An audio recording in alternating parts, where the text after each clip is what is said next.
Wow, okay.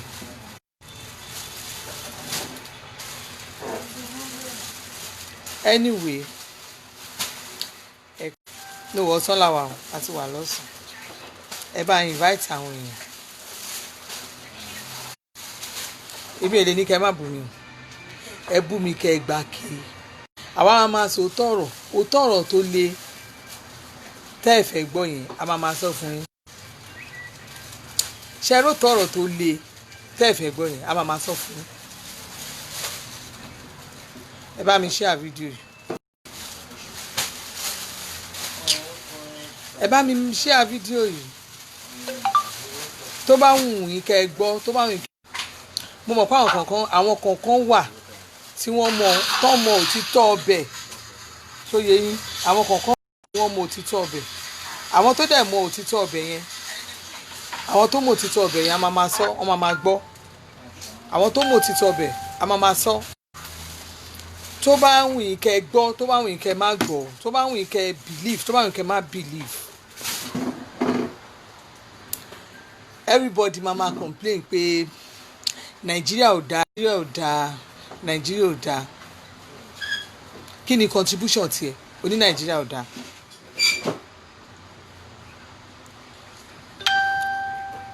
Bí pandemic ṣe le bó ṣe burú tó àti gbogbo wa ń complain. I always say it. Kí àwọn civil servants kí wọ́n. Swagba bá mi charge kíni bá mi charge phone. Hello jare. Abiola Oluwole, Salam Taufik, how are you? Káwọn civil servants tán bọ́ síta kán ní nígbà ayé Buhari yìí o. Ayé ìfà àtijọba ẹni wá lára. Ẹ̀yin tó bá jẹ́ state kan lẹ́wà tẹ́wọ̀n pé nígbà ayé Buhari yìí o gómìnà state ọ̀tẹ̀ sanwó sálárì wa kò sanwó wa fún wa. Àròwó gbà bí pandemic ṣe gbogbo àwọn iṣẹ́ ìjọba ló ń gbowó wọn. Ìgbà tèmi àti yín wà nílé táwa àwọn nǹkan tá a fẹ́ jẹ táwa tá a jẹ́ private business owner independent owner tá a wà nílé táwa nǹkan tá a fẹ́ jẹ táwa ń ronú tí èmi àti yín tí ò sí nǹkan tá a fẹ́ jẹ àwọn civil servant ti Nàìjíríà wọ́n ń jẹun wọ́n ń gbowó wọ́n pe ẹ má wá síbi iṣẹ́ up till now tí wọ́n wá síbi iṣẹ́ tó jẹ́ pé wọ́n sì ń gba owó ní Nàìjíríà.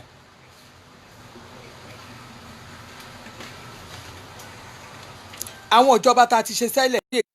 àwọn èèyàn máa bọ́ sátán máa protest.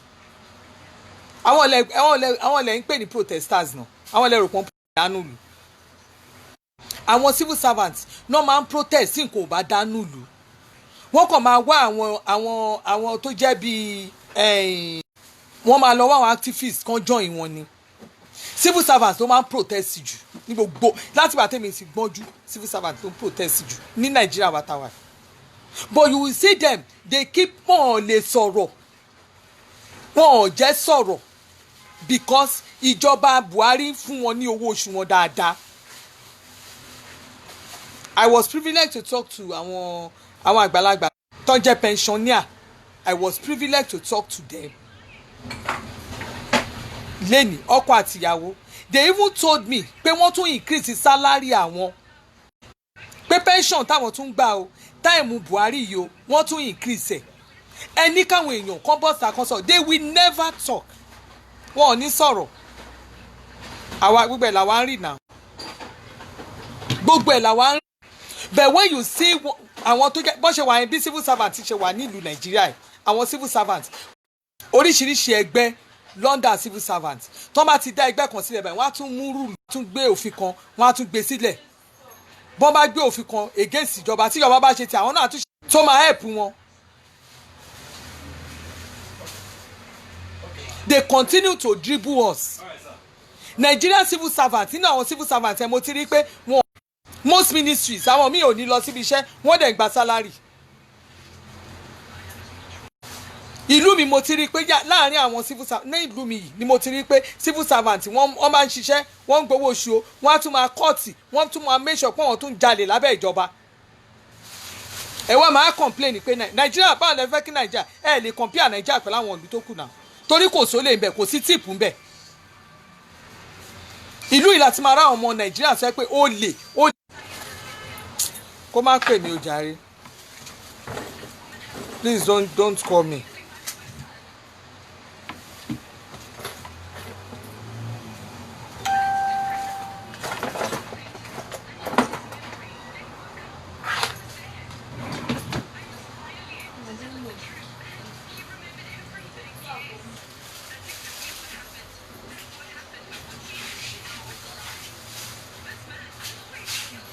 Kó lọ gbé ẹrù mi fún mi kó má pè mí. Àwọn civil servants wọ́n wá dá òfin oríṣiríṣi ilẹ̀ tẹ́ bá wo gbogbo ministries káàkiri ministry àwọn náà máa ń bá mi politician ṣiṣẹ́ gbogbo ministries tó wà ní gbogbo Nàìjíríà ìpátá àwọn náà máa bá wọn ṣiṣẹ́ civil servants ló máa ń kò náà mú àwọn politicians tó máa ń gbé sí ministries káàkiri àwọn náà máa ń sọ ibi ìbàlẹ̀ tí máa rí owó ibi ìbàlẹ̀ owó gbé wá o. òkè ní ìsìn tó bá ní iṣẹ́ kan rèé ó yẹ lọ ṣe léyìí wọ́n ti mọ ọ̀nà tó máa gbà tó jẹ́ pé wọn ò ní ṣiṣẹ́ yẹn fún aráàlú wọn ò ní ṣe iṣẹ́ yẹn fún aráàlú ẹ wá máa pariwo àwọn tó wà lókè nígbà tó bá gbéyàn kan tó bá gbé sórí sí ministries káàkiri tó ní kékeré máa ṣiṣẹ́ ẹ wò Susan Tẹ̀mítayọ̀ ẹ má tẹ̀tí ẹ̀ka sọ lórí àwọn ghost workers yẹn lásán ọ̀tọ̀ tún nìyẹn ẹ máa wà ní ọ́fíìsì sí káàkiri ẹ̀yin lẹ mọ nǹkan tó aráàlú fẹ́ torí ẹ̀ lẹ́ṣẹ̀ wà káàkiri ní ministries káàkiri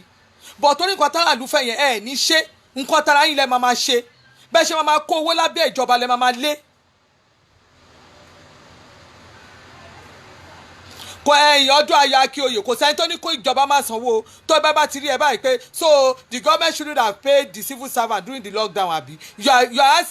are asking a foolish question. ní kó má fún yín tẹ́bá gbogbo yín kò sẹ́ni tí òun gbowó oṣù ẹ gbowó oṣù yín is it normal kẹ́ gbowó oṣù yín nígbà tí Nàìjíríà wà dáadáa tí Nàìjíríà ń ṣe déédéé tí nǹkan ń lọ déédéé Nàìjíríà tí owó ń lọ tó wọ epo ń lọ tí gbogbo ẹ̀ ń lọ gbogbo yín ìgbà yẹn àìmọye state tó máa pariwo pé wọ́n sọ sálárì àwọn àìmọye state tó máa ń pariwo pé wọ́n sọ sálárì àwọn pé èèyàn kan bá kọrọ́bìṣì bí máa block ẹ̀ dànù torí òtítọ́ ọ̀rọ̀ máa kan lára yín ni èmi bí mo ṣe wà yìí iṣẹ́ ara mi ni mò ń ṣe ìjọba ò fẹ́ mi lówó mi ìdẹ̀gbó lọ́wọ́ ìjọba tí a fi ṣe pandemic yẹn ìjọba ò fún mi lówó mi ò gbà nǹkankan business mi ìjọba ò yá mi lówó rí mi gbó lọ́wọ́ ìjọba bọ̀ èyí tó bá jó sọ̀rọ̀ a máa sọ fún àwọn èèyàn wa a máa sọ fún àwọn àrọ́mọdọ́mọ wa a máa sọ fún àwọn àrọ́mọdọ́mọ wa ok ẹ jẹ́ ká ṣe example tọ́lẹ́dẹ̀ ń bẹ̀rẹ̀ sí pé Nàìjíríà bend látòkè kí ló fi bend ń bẹ̀ ok wọ́n announce pé kí gbogbo ilé o kí wọ́n fún wọn ní prepaid meter Buhari ní kán fún wọn ní prepaid meter ilé tí wọ́n bá ti fún ní prepaid meter pé wọn ò gbọ́dọ̀ sanwó ná ṣé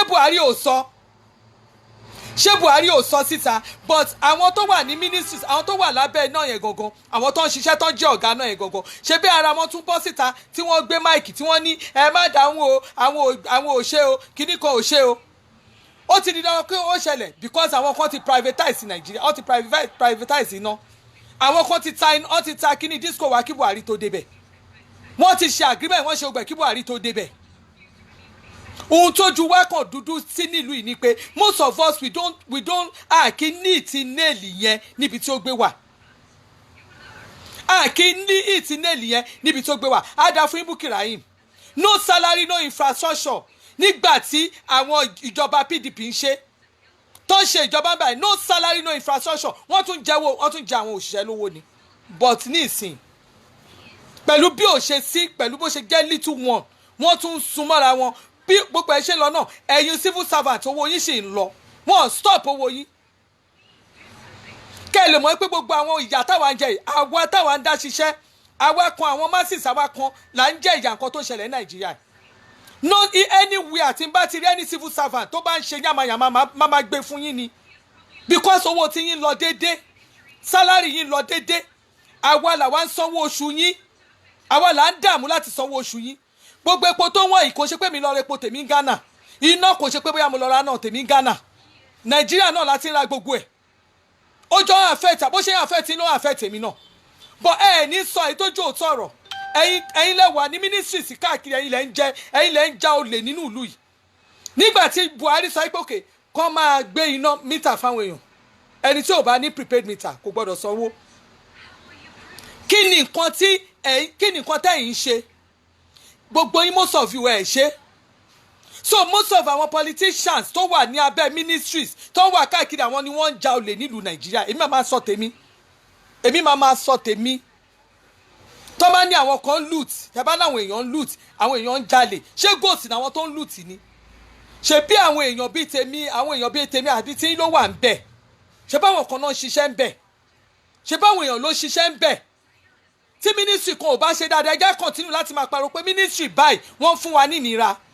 Ẹ jẹ́ ká stop gbogbo rubbish tá máa ń ṣe yẹn. Ẹ jẹ́ ká stop gbogbo rubbish tá máa ń ṣe. Tá bá rí pé ministry kan ló fún wa ní wàhálà, tá bẹ̀rẹ̀ sí ní máa dárúkọ ẹni tó wà ń bẹ̀. Tá bẹ̀rẹ̀ sí ní máa pariwo ẹni tó wà ń bẹ̀. Gbogbo kíni yẹn máa work the way it's supposed to work. Ìjọ́ la fẹ́ ṣerú eléyìí dá, ìjọ́ la fẹ́ ṣe eléyìí dá. Ẹ máa gbowó, ẹ máa pretend bí tẹ́ gbowó. Ó lè ní most of you nínú ministries káàkiri, ó lè ní most of you nga. Ẹ̀yin tẹ́ ń ṣiṣẹ́ tí ìjọba, tẹ́ ń ṣiṣẹ́ ìlú yẹn, ìwọ̀nba yín díẹ̀ níyín. If you say government are not doing well, àwọn wo gangan ni government gangan? Àwọn wo ni government? Ṣé gòsì ló wà ní ibi tá à ń sọ yẹn ni? Àwọn wo gangan ni government? Ada fún yín Mohammed Ọlárẹ̀wájú, civil servant, they teach politicians how to lose money. Bẹ́ẹ̀ ni mo sọ fún yín. Àwọn tó ń bá ní ministries yẹn náà ń sọ fún wọn, ibi báyìí ni. Ẹ jẹ́ kí gbogbo wa ká bẹ̀rù Ọlọ́run. Ẹ jẹ́ kí gbogbo wa bẹ̀rù Ọlọ́run. Kí gbogbo wa ká bẹ̀rẹ̀ sí máa ṣe ìfẹ́ Ọlọ́run. Tá bá ń ṣe ìfẹ́ Ọlọ́run ní Nàìjíríà yìí, ẹ rí pé gbogbo nǹkan máa lọ déédéé. Ẹ sọ ẹni tó bá òṣìṣẹ́ kan tí ò bá gba sálárì ẹ̀, ẹ jẹ́ ká bọ́ síta ká bẹ̀rẹ̀ sí ní máa sọ pé mínísítì tí wọn fún wa lówó. Nígbà ayé Buhari kò jẹ́ àwọn òṣìṣẹ́ kankan lówó, gbogbo wọn ṣe fẹ́mú ni. Tẹ́ ẹ bá gbọ́ fẹ́mú ariwo kò sí kọ́kọ́rọ́ gbọ́n. Àwọn òṣìṣẹ́ ìjọba ló ń jẹ́ bẹ́ẹ̀. Wọ́n dákẹ́ ni.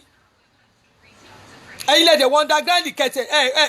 ẹ ní sọ èyí tó jó òótọ́ ọ̀rọ̀. Ẹ jẹ́ ká sọ èyí tó jó òótọ́ ọ̀rọ̀. Gbogbo ilẹ̀ ń gbowó oṣù yín. Òkè àwa tá a bájọba ṣiṣẹ́, tá a ní nǹkan kan, àwa ìyálọ́jà, àwa tá a ń dá ṣiṣẹ́ ara wa, àwa tó jẹ́ private business kìíní, àwa là ń jìyà ẹ̀. Tẹ́ bá ti rí àwọn èèyàn tí wọ́n ń ṣe wèrè lórí ọ̀rọ̀ Buhari tó ń ṣe ìjọba yóò da ìtọ́ranjú yẹn, àwọn olè tí wọ́n ń jẹun ní abẹ́ tó ti ń jí olè tó ti mo lè yẹn jà àwọn ló ń ká lára. Àwọn tó ń support Buhari, àwọn tó ń ríran báyìí tó ń rí nǹkan tó ń ṣẹlẹ̀ gangan, àwọn náà ń support Buhari. Tẹ́ bá ti rí àwọn tó ti ń ṣe bí wèrè káàkiri yẹn, àwọn èèyàn olè pọ̀ láàrin wọn. For how many years sáwọn kan ti fi ṣe ìjọba kọ́kàn lùtì ní ẹ wo bá ṣe lùtì rẹpẹtẹ, orúkọ eléyìí olè, orúkọ eléyìí wọ́n ti lùtù rẹpẹtẹ. Gbogbo àwọn tẹ̀jẹ̀ rí àwọn politician yẹn tó gbé lọ sí under mi bá ṣe ń pe petroleum àwọn kan náà wà ní ministry yẹn. Bá ṣe ń pe petroleum àwọn kan náà wà bẹ́ẹ̀, àwọn kan náà ti ń ṣiṣẹ́ bẹ́ẹ̀ kan tó gbé politician wá bá wọn bẹ́ẹ̀. Tẹ́ bá pe eléyìí àwọn kan náà ti ń ṣiṣẹ́ bẹ́ẹ̀ kan tó gbé politicians wá bá wọn bẹ́ẹ̀. Àwọn tó bá ṣe léyìí àwọn kan náà gbé politician wá bá wọn bẹ̀. Ní gbogbo bí tẹ́ ti ń jalè kiri, ibo lẹ ti rí orúkọ Buhari, níbi tí ibo lẹ ti rí orúkọ Buhari. Níbi tẹ́ ti rí orúkọ, ibi tẹ́ bá ti rí ibi tí orúkọ Buhari gbé wà, ẹ gbé orúkọ Buhari síta, ibi tí Buhari ti gẹ̀yìn lólè. Ẹ gbé orúkọ Buhari, I come out every day to defend, every time tí màmá sọ, màá defend bàbá yẹn. Because he has been doing his best. Owó tó gbé fún wa tán ní kán máa pín fún wa káàkiri. Ṣebí ní kán pín fún gbogbo Nàìjíríà sí ni. Ṣebí èèyàn kan ló wà lórí tó wà lọ́ndà ministry yẹn. Porúkọ ẹni yẹn kẹbẹ̀rẹ̀ sí ní máa porúkọ ẹni yẹn. Kẹbẹ̀rẹ̀ sí dárúkọ ẹni yẹn kó jẹ́ ni ẹni gbogbo ọmọ Nàìjíríà ká máa bá fa wàhálà. Bá ṣe bá fa wàhálà ní East ká máa bá fa wàhálà ní West. Dárúkọ ẹni yẹn o. Ẹ máa ṣe the government is not good but the man has been trying his best. ẹ bèrè pé mínísítà yẹn o níbi tó ti gbowó yẹn o kí ló dé tó wò fi débi báyìí kí ló dé tó wò fi débi báyìí tó bá wá sọ ẹ máa sọ pé executive order ó ní nǹkan tí Buhari lè ṣe because we are in a civilian government àwọn kan tó bá kò lè dédé mú ẹnìkan tó bá tẹ̀ rí pé ó jalè náà á kọ́kọ́ sọ wípé wọ́n máa ṣe investigation ni most investigations tí wọ́n ti ń ṣe ní house tí wọ́n ti ń ṣe ní senate èwo lẹ rí tí wọ́n bọ́sà tí wọ́n sọ fún wa pé ibi báyìí la parí ẹ̀ sí o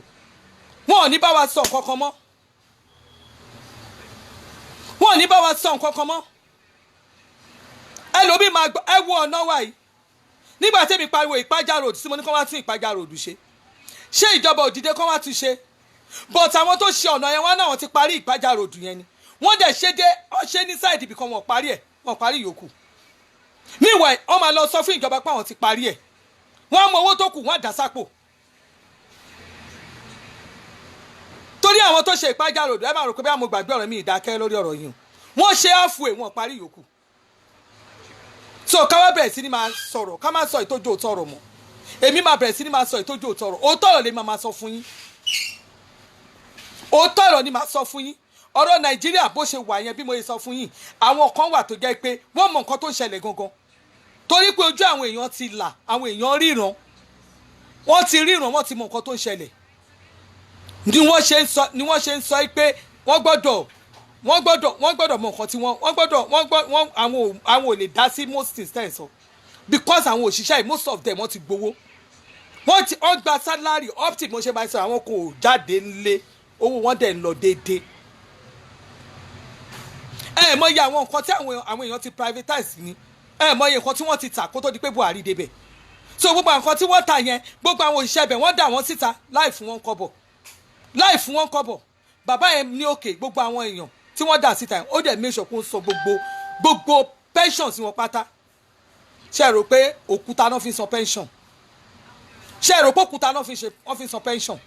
tẹ́lómi tẹ́ bá débẹ̀ ẹ bẹ̀rẹ̀ sí ní máa gọ́gù ẹ béèrè iye tí Jonathan filẹ̀ fúnjọba Buhari ó wà ń bẹ̀ iye gbèsè mélòó náà bá ń bẹ̀ ó wà ń bẹ̀ tẹ́ bá máa sọ̀rọ̀ ẹlòmíà ní ṣe máa ń jẹ gbèsè wọ́n fi gbèsè wọ́n fi ń ṣe gbogbo àwọn nǹkan tó yẹ ká ṣe nílùú ni torí pé kí ni tí wọ́n bá fún yín tán bá kó owó fún yín gbàm ẹ máa sa fóònù ẹ̀bẹ̀ ṣe ń ṣe tẹ́lẹ̀ ni kò lè sí nígbà tó yẹ pé àwọn tó ń ja olè káàkiri tẹ́lẹ̀tẹ́lẹ̀ tó bá ja olè tó bá bọ́ sí ọjà ni wọ́n máa fọ́n láta wọ́n á fẹ́ lépo wọ́n á fẹ́ lè wọ́n á fẹ́ lè wọ́n á fẹ́ lè kò dàbí ti tẹ́lẹ̀ mọ́ ẹ̀yin gangan ló lè ní Nàìjíríà most of civil servants ní Nàìjíríà ló lè most of Nigerian politicians are thieves tó jẹ́ olè lẹ́yìn ní nǹkan ọ̀tá ìṣe olè níyìn olè ní èyí tó ń rí owó àwọn mínísítì tí wọn kì í rí owó àwọn tí wọn kì í bá yín ja olè wọn ò pọ̀ rárá ẹ̀yin kan ló lè you will just see people working in a ministry ìlú in fact gbogbo ẹ kàn máa sọ ó máa ń dùn mí nígbà tí àwọn ikọ̀ ẹ máa wà labroad ẹ máa compare Nàìjíríà pẹ̀lú ìlú bí tẹ wà ibi tí wọ́n ti ń ṣiṣẹ́ yẹn ṣé orí ààyè gba tíìpù kankan ṣé orí ààyè lu jìbìtì níbi tó gbé wà yẹn kò sí jìbìtì níbi tó gbé wà iṣẹ́ tó bá ṣe ló máa gbowó ẹ̀ ọ̀hún gbọ́dọ̀ rí owó kan ẹni àwọn lákàntì ẹ̀ ohun tó bá mọ epo fẹ́ ra lé gan pàápàá fẹ́ ra lé nínú sálárì ẹ̀ bó ṣe fẹ́ ṣe ó ti ní iye ẹnu ti ṣe kó mú ó gbọ́dọ̀ ná ju owó iye kan tó ń rí lọ but Nàìjíríà yìí láti máa rí àwọn tó jẹ́ tó máa ṣiṣẹ́ ministry tí millions of money tó máa róòlù lákàntì wọn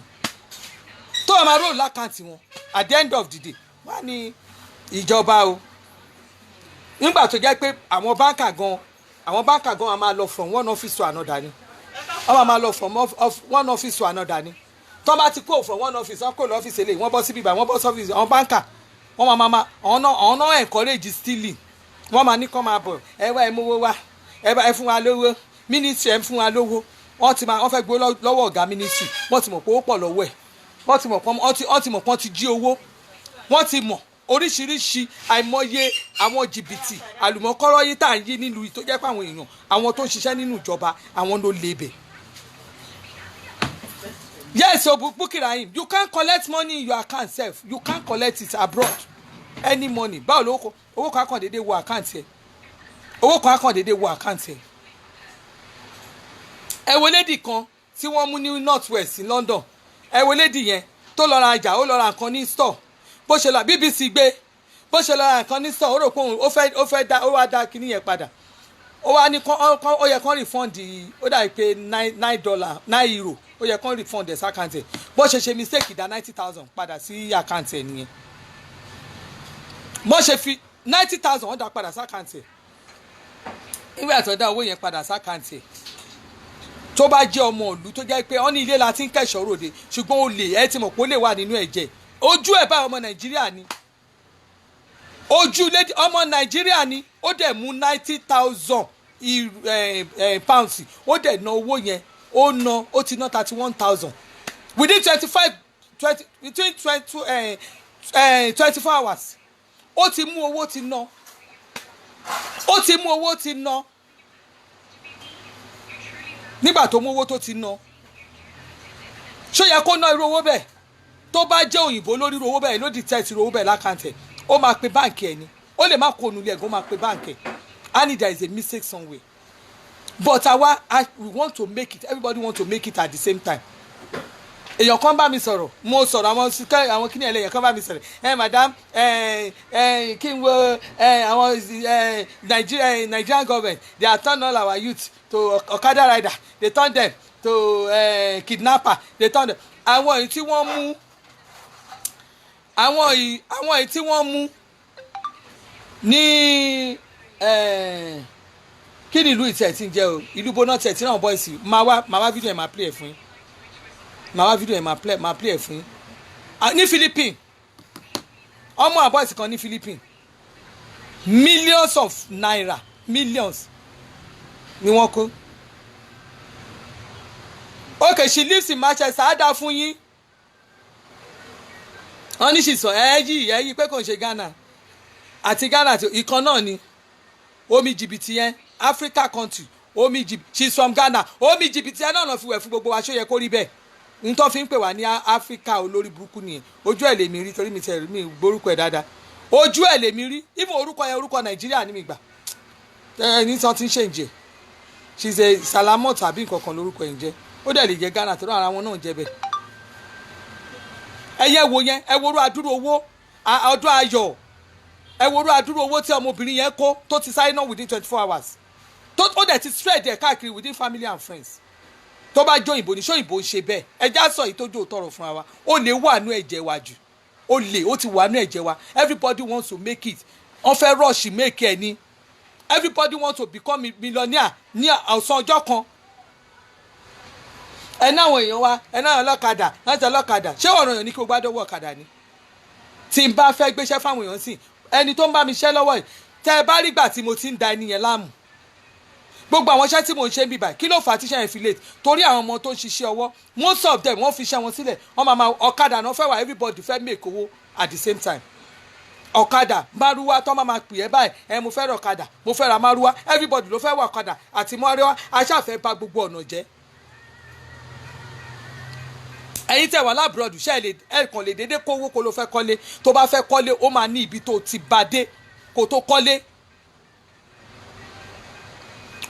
ó máa ní ibi tó bá dé kó tó kọ́lé but Nigeria why everybody ọlọ́kadà everybody wants to be landlord but ẹ bá dé abroad ẹ lọ farabalẹ̀ ministry gbogbo ẹ tẹ́ wà ministry ẹ náà nígbà ẹ bá jalè tẹ́ bá kówó jọ ẹ kó báyìí ẹ̀yin lẹ́pọ̀ jù ẹ̀yin tẹ́ ti ṣiṣẹ́ káàkiri tẹ́ ti lu jìbìtì ẹ̀yin lẹ́pọ̀ jù Canada America France Europe country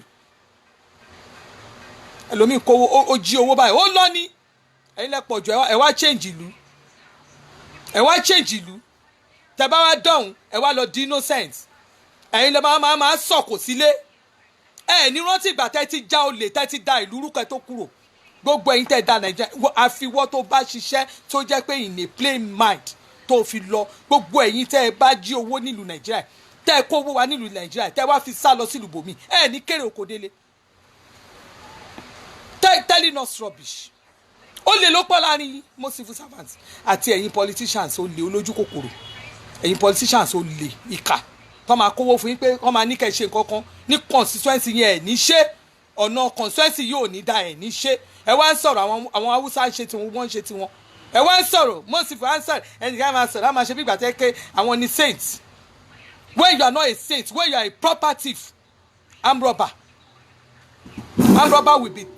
be coming out to say rubbish. Àwa táwa ń dá ṣiṣẹ́ ara wa rè, iṣẹ́ ara mi ni mò ń ṣe. I have always been saying it. Iṣẹ́ ara mi ni mò ń ṣe. Tí mo ti wọ́n zu ara mi tipẹ́tipẹ́, bọ́nà kan wá ọ̀nà bòmí màá tún gbọ́nà bòmí. But ẹ̀yin civil servant yìí, most of you are thief. Most of you are thieves. I don't understand. Are you sure what you are saying? Tẹ́ bá fẹ́ mọ̀ nbẹ ni kẹ́ tẹ́ fún mi kí n dá ẹ lóhùn. Don't use a parable to talk to me. Don't use parable to talk to me. Tell me, write your question straight away kí n dá ẹ lóhùn. Tó bá need kí n fún ẹ jẹ. Tó bá need kí n bẹ sọ máa kí n gbé fún ẹ gidi. Ẹ wà ní western world, ẹ máa compare lu and that country, the country is finished. Ó ti gbà pé wà náà wò lè. Ó gbàgbé náà pé wà náà ní jìbìtì. Tó lu ìlú ìjìbìtì. Ẹ pẹ́ lómi ò lè wá sí ìlú mọ́. Torí pé mọ̀ pé lè wá sí ìlú mọ́ ni lẹ́yìn fẹ́ sọ náà sí ìlú. Ẹ fẹ́ wá da lérú. Ẹ fẹ́ bà ìlú jẹ́ fún wa. Àwa tá wà nílé tá ra manage ara wa. Tá ra manage ara wa pé k'Ọlọ́run kó ṣàánú wa. K'Ọlọ́run kó ṣàánú wa kó bá tún ìlú ṣe. Ẹ̀yin bá wa gbààwẹ̀ Nàìjíríà ni. Ẹ bá wa gbàdúrà Nàìjíríà ni. Ẹ bá wa gbàdúrà Nàìjíríà ni. Àwa kan wà lu yìí. Àdúrà bí Nàìjíríà ṣe máa dà là ń gbà. Ọlọ́run bá wa tún ìlú ìṣe because níbi kankan tá fẹ́ ságbà. Ìlú yìí náà ni k'Ọlọ́run bá wa tún ṣe. À ń pariwo k'Ọlọ́run bá wa tún ìlú ìṣe là ń gbàdúrà. Ẹ̀yin olórí burúkú tó yẹ pé ẹ ti mọ̀ pé lè kéré oko délé ẹ máa wá síbi bá ẹ máa pariwo kọ́lọ̀ dàlúrú ẹ lọ jó wọn bọ́bẹ̀ ẹ lọ jó wọn mọ́lé nígbà tó mọ̀ pé ó lè lo ìjà kó Nàìjíríà. O níṣẹ́ gidi o lè ní ẹ́ o jówó ministry o jí owó àwọn èèyàn o jí gbogbo ẹ̀ o sá lọ sílùú òyìnbó o ṣe ní wá síbi kó máa sọ̀kò sínú ilé nígbà tó mọ̀ pé o ní nǹkan tó fẹ́ lose. Àwa ní nǹkan many things a lè lose níbí a ní many things a lè lose. Gbogbo ẹ̀yin tó jẹ́ pé ẹ̀yin lẹ́kàn ẹ máa gbowó from ibi tẹ́ tí ń gbowó tí ò bá ti yọ ẹ máa bẹ̀rẹ̀ sí ní máa ṣe bí wèrè ni. O lè ní yín ẹ jẹ́ kí sálárì yín kó ka yín torí mi náà bí n bá wà ní ṣọ́ọ̀bù yìí tí n bá tajà máa jókòó ní máa gba kámú wọn bá kọ́tẹ́nu mi bá jẹ ni màá jẹ tọkọ mi ò bá ṣe iṣẹ́ ó máa jókòó ara ẹ̀ ní ń tẹ́nu ẹ̀ bá rí ló máa jẹ.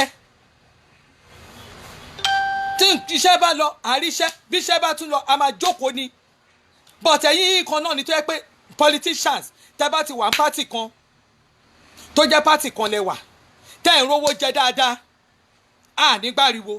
ṣùgbọ́n tẹ́ bá ti kúrò níjọba báyìí ìgbà ẹlẹ́mọ̀lẹ́fẹ́ ẹ lọ́rọ̀ tẹ́ fẹ́ sọ ẹ láṣìírí tẹ́ fẹ́ tú ìgbà tẹ́ wà bẹ́ẹ̀ ṣe tá àṣírí kankan fún wa orí yín burú dànù ẹ̀yin ẹ láṣìírí ìsọnù ẹ̀yin olè tó yẹ pé gbàtẹ́ ń jalè yẹn báyìí ó ń dùn mọ́ yín ìgbà ẹlẹ́mọ̀ máa sọ pé they are threatening me. They are threatening me. They want to kill me. Wọ́n ṣe ní fẹ́ kill ẹ̀ ńgbà tó jó lè ní ẹ̀. Olè kan náà gbogbo yín. Ẹlòmíì máa gbà ní mínísírì kan tó bá rí pé olè ni wọ́n ń jà ń bẹ̀. Àti mo ti rẹ́ni tó ṣe dáadáa tó wà mínísírì kan tó rí pé olè ni wọ́n ń jà ń bẹ̀. Fúnra rẹ̀ ló sọ pé òun ò fẹ́ bẹ́ẹ̀ yẹn kan ṣèǹjì òun kó ń bẹ̀. Ó dẹ̀ lọ bò mí. Mo ní wọn lọ́wọ́ dáadáa. Ọ̀rọ̀ mi ò gbọ́dọ̀ dùn ẹ́ tó ò bá kí ṣolè. Ọ̀rọ̀ mi ò gbọ́dọ̀ dùn ẹ́ tí ò bá kí n ṣolè tó bá ti jólè tó wà láàrin àwọn ministries àwọn tó ń ṣe ministries tó wà láàrin àwọn politicians tó ń yí ìwé wa tẹ́ ń yí owó wa tẹ́ ń kówó wa ó máa ká ẹ lára tó bá ó dẹ́ bá dẹ̀ tó máa dùn ẹ́ pa ni ó máa dùn ẹ́ pa ni. lórí one single person the baba has been trying in fact baba yẹn ti try pa gbogbo ọ̀nà ló ti wá láti lè kọ́ọ̀bù gbogbo olè tẹ́ ń jà yìí. Àwọn bàbá tẹ́ ẹ pé láyé àwọn bàbá àṣàlẹ̀ àwọn bàbá òkè yín tẹ́ yànjọ́ tóun bá ti rówó báyìí wọ́n máa bẹ̀rẹ̀ sí ní máa ranjú kiri ni wọ́n máa kó oríṣiríṣi ìgbà ló máa mọ̀ pé kinní kan Nàìjíríà kinní kan is down kinní kan is up Nàìjíríà kinní kan is down nígbà kọ̀ọ̀kan wá ẹ jẹ́ kí Buhari ṣe tiẹ̀ kó ṣàṣeyọrí ẹ fi lẹ̀ ẹ fi Buhari lẹ̀ jẹ́ kí Buhari ṣe tiẹ̀ ìgbà tẹ́ ṣe tẹ́lẹ̀tẹ́lẹ̀ àárín nǹkan kówó wa lẹ́kàn kó jọ ó lè lẹ́ ń jà àwọn ò mọ̀ nígbà tí ò bá sí kíní tí ò bá sí íńtánẹ́ẹ̀tì tá à ń gbé kiri social media ibẹ̀ láti rí àṣírí yín pé lórí burúkú pọ̀ láàrin yín ibẹ̀ lárí pé ẹ ti jí wa lówó rẹpẹtẹ ibẹ̀ lárí pé ẹ ti bayé wa jẹ́ nígbà tó ń rí epo tà dáadáa tówó yẹn ń lọ dáadáa tówó ń wọlé dáadáa ẹ̀yin kọ̀ọ̀kan ṣe lẹ́dẹ̀ẹ́ ń dowó yẹn sákàǹtì yín ẹ̀ ní jèrè kò wá sí owó mọ́, gbogbo nǹkan ò lọ déédéé nílùú. Pẹ̀lú náà wọ́n bá kọ́ sí bàbá yẹn ni wọ́n tún fi ń sọ sálárì, wọ́n ò tún jẹ owó òṣìṣẹ́. Wọ́n ò tún jẹ owó òṣìṣẹ́. Òṣìṣẹ́ nìkan ló jẹ́ pé àwọn nílùú abẹ́ ìjọba Buhari kò sí òṣìṣẹ́ tó máa ní òun ò gba owó oṣù òun. Even àwọn tó jẹ́ pé tó ti rìtáyà, àwọn tó ti rìtáyà gan tún sọ pé wọ́n tún increase salary àwọn. Ṣùgbọ́n nígbà ayé tiwọn lọ́hùn, àwọn tó mọ̀ ṣe àwọn tẹ́ náà mọ̀ ṣe ìsìn, wọ́n ń jẹ salary, wọ́n ń jẹ òṣìṣẹ́ lówó dáadáa. Wọ́n máa kọ contract síta wọn ni wọ́n fẹ́ ṣe wọn ò ní ṣe, so they are the best. They are the best. Ìlú ní wá lára báyìí o, ìlú ní o kò ṣe ní wá lára. Ti gbọ́ ni wọ́n ti sọ sẹ́yìn náà. Wọ́n ti sọ sẹ́yìn fún wa pé next regime tí wọ́n máa wọlé ní bó ṣe ń ṣe ọ̀rọ̀ epo yìí kó máa ní problem gan. Nígbà tí Sanusi tó sọ, ó sì wà ní governor Central Bank ńgbà yẹn. Ó sì wà governor Central Bank, abẹ́ ẹ̀ rántí fídíò yẹn ni. Ẹ lọ wo fídíò yẹn dáadáa. Máa yẹn ti pariwo ẹ̀ sẹ́yìn ìgbà yẹn. Gbogbo ìgbà tó máa ṣe fídíò yẹn Buhari kò sínú ìjọba. Ó máa ti pariwo ẹ̀ síta. So ẹ ní sọ ìtọ́jú òtọrọ. Ẹ rò pé àwa kan mùmú, àwọn ò ń ṣe mùmú o. Àwọn ò ń ṣe mùmú, ojú wa là, àwa rí nǹkan tó ń ṣẹlẹ̀. Lára nǹkan tá à ń sọ náà nìyẹn, ibi tí ìlú kan, nǹkan tí ìlú bá lè produce, ń tẹ́ bá lè ṣe, òun ni ẹ máa gbà. Nígbà tí civil servant tó wà ní Ogun State tó fẹ́ máa compete pẹ̀lú ìtò wà ní Lagos State, ṣé revenue tẹ́yìn tí Ogun State ṣé òun náà rí ní Lagos State ni? Ṣé revenue Lagos State ṣé ẹ fẹ́ fi compare to Ogun State ni? Ìwọ tó bá ṣiṣẹ́ bì kan, even gan ní abroad ó ti wọ̀nyí pé ibi tó bá ti rí owó, tó bá rí owó níbí báyìí, tó bá ṣiṣẹ́ ní ẹ̀yìn gọ́mọ̀nà ní ó ṣẹlẹ̀ dáadáa l'Amẹ́ríkà. Àwọn province kan wà tó yẹ pé tó bá gbé bẹ̀ owó ilé ẹ̀ ó wọ́n, àwọn kan wà owó wọn ṣìpù, àwọn kan wà jíjẹbẹ̀ wọ́n, àwọn kan wà mẹ́tẹ́ ó yàtọ̀tọ̀ síra wọn. Owó tí wọ́n ń gbà fún àwọn òṣìṣẹ́ minimum wages tí wọ́n ń sọ káàkiri l'Amẹ́ríkà kò bára wọn mu. The same thing Canada. VAT tax tá à ń san ní Canada nígbà tí àwọn tó wà ní Toronto, iye tí wọ́n san Toronto ó yàtọ̀ síbi tí èmi gbé wà. Nígbà táwọn kan sọ 5%, táwọn kan sọ 13%,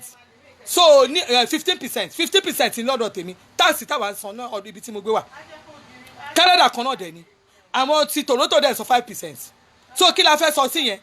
Ṣé bó yẹ kí gbogbo wa ká máa jà lórí pé nǹkan tí a bá rí ìlú wa tá à ń rí ní àdúgbò wa, nǹkan tí ìjọba bá rí, ṣé bó ló yẹ ká máa jà wọlé? Ní sọ pé centrally nǹkan tó bá ń ṣe lẹ́kọ̀ọ́ làwa ti Ìbàdàn náà fẹ́ gbà, ó làwa tọ̀yọ́ fẹ́ gbà, nǹkan kan náà làjọ fẹ́ gbà, which is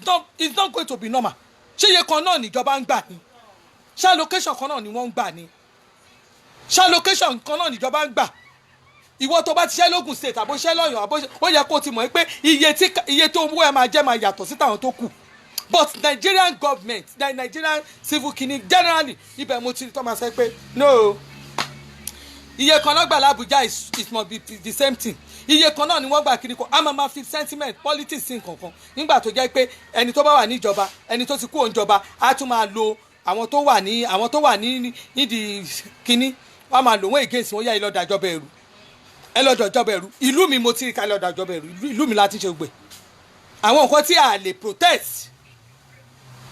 Tó bá wọnú store l'abroad, tó bá wọ store ní abroad, tó bá ra nǹkan ní èní ní $30, tó bá di lọ́la tó bá di $40, lọ́kàn tẹ̀sán tó bá fẹ́ bá fà lọ́jà, ẹ ní sọ̀rọ̀, ẹ ní lè jà níbi tẹ́gbé wà torí ẹ ti mọ̀ pé wọn gbọ́dọ̀ báyìí, ṣùgbọ́n ẹ lè sọ àpá sí ọ̀dọ̀ wa ńlé, ẹ lè dàlúrú fún wa. Ẹ̀yin ọ̀bàyé jẹ́ ọ̀dàlúrú. Ẹ ní sọ ìtójú òtọ̀rọ̀. Ìtójú òtọ̀rọ̀ ẹ̀ ní sọ. Buhari ló ń bàjẹ́. Èló ni Buhari ti jí? Ẹ jẹ́ ká gbọ́n iye tí Buhari jí. Bàbá yẹn promise wa pé tóun bá máa wọnú ìjọba kò ní sí office of the first lady. Gbogbo ọ̀nà níyàwó ẹ̀ fi jà láti lè ní office. The baba continue to block that woman. Kí lẹ tún fẹ́ àìmọye certificate tí bàbá yẹn ti sacrifice oríṣiríṣi just because pé tóun bá kúrò nínú ìjọba kó má fi dọ̀tí hùn. Bàbá yẹn ò gbà. Mélòó nù yín ẹ̀yin gangan tó yẹ pé ìyàwó yín ẹ wà lọ́fíìsì ẹ wà lọ́fíìsì yín gan tẹ́ ẹ wà lọ́fíìsì yín ẹ fẹ́ kọ́ mọ̀ pé ìyàwó yín ni first lady ìyàwó yín gan máa ṣòpó ní first lady ó máa tẹ bàtà wọlé ẹ̀yin tó jẹ́ pé ọ́fíìsì ẹlẹ́gbẹ̀ẹ́ kan lẹ̀ ń lò ẹ̀yin tẹ́ ẹ jẹ́ nǹkan kan ìyàwó yín gan fẹ́ ṣe first lady ìyàwó yín fẹ́ ṣe first lady. Most of you are our problem. Most of you are our problem. Okay. Tẹ́ni, you have been telling me I have to talk about security. Màá sọ̀rọ̀ nípa security, 20 minutes sọ̀rọ̀ nípa security. Màá sọ̀rọ̀ nípa ẹ̀ dáadáa. Èyí tó bá jó òótọ́ ọ̀rọ̀ a máa sọ fún yín kẹ́ máa gbọ́. Lẹ́kọ̀ọ́ bá a ṣe wà lẹ́kọ̀ọ́ yìí sìn. Ẹ jẹ́ ìṣàlàyé kíní kan fún yín. Federal government wọ́n máa ń fún wọn ní owó kan tí wọ́n pè ní security vote. Wọ́n máa ń fún wọn ní owó kan tó ń pè ní security vote. Mo ti sọ several times. Ìlú bí tí ẹ bá ti rí tí wàhálà bá ti ṣẹlẹ̀ ẹ lọ bí gọ́vnà bẹ̀yẹn léèrè. Ẹ lọ béèrè lọ́wọ́ gọ́vnà bẹ̀. Owó tí most of them ń gbà security votes owó tí wọ́n ń gbà òun ni most people fi ń sọ pé torí tó bá ní wàhálà wà nílùú ó máa gba owó sí ni tó bá ní wàhálà wà nílùú ó máa gbowó sí ni ẹni tó ń supply kíní tó fi ń lọ gbáwọn èèyàn tọ́nà fi ń lọ gbáwọn òkú kiri tó ti mọ̀ pé millions of owó ló máa gbà kó ń gbà àwọn èèyàn wá Nàìjíríà wọn kì í fẹ́ kí nǹkan dúró ibi tí wàhálà bá wà yẹn ni wọ́n máa dúró sí àwọn kan wà tó jẹ́ pé níbi tí wọ́n ti ń para wọn yẹn gan-an ti ń rí owó wọn wọn ò ní gbà kíkìlì nìyẹn stop wọn ò ní ever gbà kíkìlì yẹn stop because wọ́n ti mọ̀ pé bẹ́ẹ̀ náà wọ́n ti ń gba owó until ìgbà tí gbogbo wa bá stop gbogbo rubbish tá à ń ṣe ìgbà yẹn gangan ni gbogbo wa máa mọ̀ pé yes it's high time tamasi tight gbogbo tẹ̀yìn wò ìyàwó kan wọ́n fi ń make owó ni ní Nàìjíríà táwa most of them they use it to make money they use all this security threats security thing of a thing they use it to make money they use it to make money tẹ́ ẹ bá understand àwọn kan wà tó jẹ́ pé ibi tán ti ń rówó nìyẹn àwọn suppliers wọ́n wà bẹ́ẹ̀ tó jẹ́ pé ibi tán ti ń rówó nìyẹn how many times ẹ ti gbọ́ tán ní Lagos state àbí Ogun state àbí nǹkan kan wọ́n wàhálà kan ṣẹlẹ̀ ń bẹ́ẹ̀ o wọ́n ti pé kínní because ẹni tó wà ń bẹ́ẹ̀ gan àwọn tó jẹ́ commissioner of police tó wà káàkiri gbogbo àwọn tó ń gbé káàkiri yẹn gbogbo wọn ti dúró mọ́mì kínní ẹ̀ mọ́mì tó fẹ́ ẹ wò mọ́mì tó fẹ́ ṣe kínní South Africa rè so mo fẹ́ ṣàlàyé kínní kan fún yín gbogbo ìtẹ́ ẹ̀ ń sọ yìí àwọn kan wà tó jẹ́ pé ní gbogbo state wọ́n ti mọ̀ pé owó bí tán fẹ́ rí owó náà wọ́n fẹ́ rí táwọn wọ́n fẹ́ rí owó wọ́n fẹ́ jẹun ṣóye yín wọ́n fẹ́ rí owó wọ́n fẹ́ jẹun tẹ́ bá dé Ogun state tẹ́ dé Lagos state tẹ́ ráwọn state kọ̀ọ̀kan tí ò sí wàhálà àwọn ẹni yẹn decide wọ́n ti pe àwọn commissioners of police wọn bẹ́ẹ̀ bá wà ní area àbíkan tí commissioner of police ibẹ̀ tó bá jẹ́ ẹni tó ní ìbẹ̀rù Ọlọ́run tí DPO aráàdì yẹn tó bá jẹ́ ẹni tó ní ìbẹ̀rù Ọlọ́run tí command yẹn tó dẹ̀ jẹ́ ẹni tó ní ìbẹ̀rù Ọlọ́run security vote owó kankan wà tó jẹ́ pé federal máa ń fún àwọn tó wà ní state káàkiri tí gọ́vnà míì bá gbà tó bá ṣe dáadáa fún àwọn tó wà ráǹdì ẹ̀ bíi àwọn tó wà tó jẹ́ ọlọ́pàá air force gbogbo wọn tó ṣe bẹ́ẹ̀ àwọn tó jẹ́ forces tó wà lára ǹdí tó bá pín owó yẹn síbi tó yẹ kó pín sí kò ní sí wàhálà because àwọn gan náà aside their salary wọ́n ti fún wọn ní security vote lókè ó yẹ gbà ìjọba ní ká fún yín but most of àwọn míì ṣètì míì wọ́n á gba owó yẹn báyìí wọ́n ò ní fún àwọn tó wà káàkiri lára ǹdí yẹn ẹni tó wà káàkiri lára ǹdí báwo lè ṣe wá fẹ́ kí wàhálà máa ṣẹlẹ̀ wàhálà máa ṣẹlẹ̀ ìlú mi ilé mi ti rí pé tó o bá ti fún mi lówó máa ṣírò tó o bá ti fún mi lówó máa jà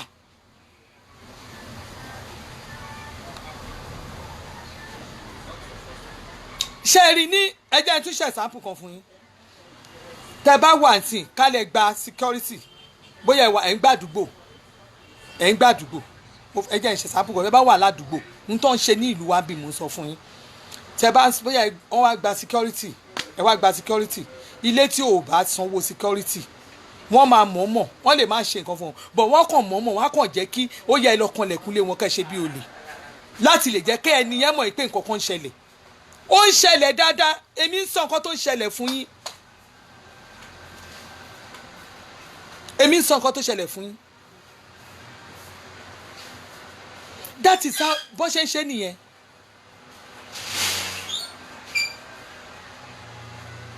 tí àwọn tó bá jẹ́ ọdẹ gan bá rí i pé àwọn ń ṣọdẹ ń bì báyìí ẹ̀yin kan ẹ fẹ́ ṣe bí wèrè tílẹ̀ bá máa mọ́ kàn lè mọ́ mọ́ kàn lọ yọ ilẹ̀kùn gbogbo ṣọ́ọ̀bù yín ṣé tó bá di lọ́la ò ní corporate láti sanwó ọdẹ ó máa ṣe ó ti ṣẹlẹ̀ ládùúgbò ibi tí mo wà yìí rí ó máa san. all this thing tẹ́ ẹ̀ rí táwọn èèyàn ṣe kíní kan ẹ lè rí wọ́n máa mú nǹkan tó jẹ́ pé kíní kan ṣẹlẹ̀ níbì kan so that ìjọba will come to rescue them